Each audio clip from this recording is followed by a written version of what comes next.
So I got the opportunity to check out the Clicks Communicator. I really do feel that this is going to live up to the hype that they're kind of putting out here with it, and it focus on communication.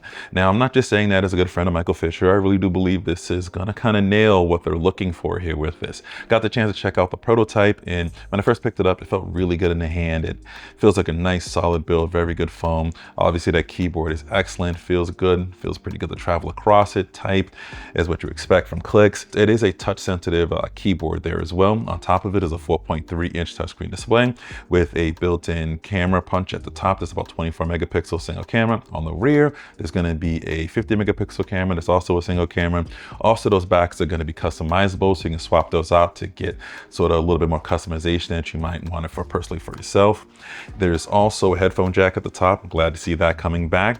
Also, there's going to be 256 gigabytes of storage built into this, but you're going to be able to expand it with MicroSD card storage. Another thing I'm happy to see come back here as well. Now, one of the cool things I didn't expect to come back was the LED indicators. I miss having those on phones, and this one has one right on the power button, and it's an RGB LED indicator, so you can customize the colors to the specific notifications that you're looking for, so you can see it right at a glance quickly if it's something that's important or something you need to jump onto and what type of message that it is. I really miss having that, and I really like that it's sitting here on here and all that customization you can do with it. Now, this is positioned as a secondary phone for focus on communication. So the idea is just kind of sending that quick message out and just being able to communicate rather than getting consumed and getting sucked in what you normally do with most of our phones.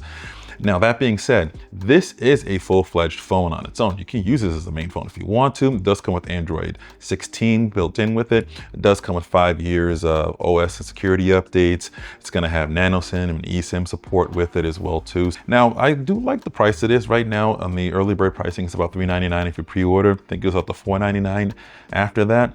I think that's a good price for this. I can't wait to see this come out here and see what it's all about. Definitely looking forward to playing around with that interface that's really focused, that custom launcher is really focused on getting the information to you very quickly, but you can still dive deeply in if you need to. So we'll see how all that works up real soon. Let me know what you guys think. Questions, comments, concerns, post them below. And always remember to live your tech world in high definition.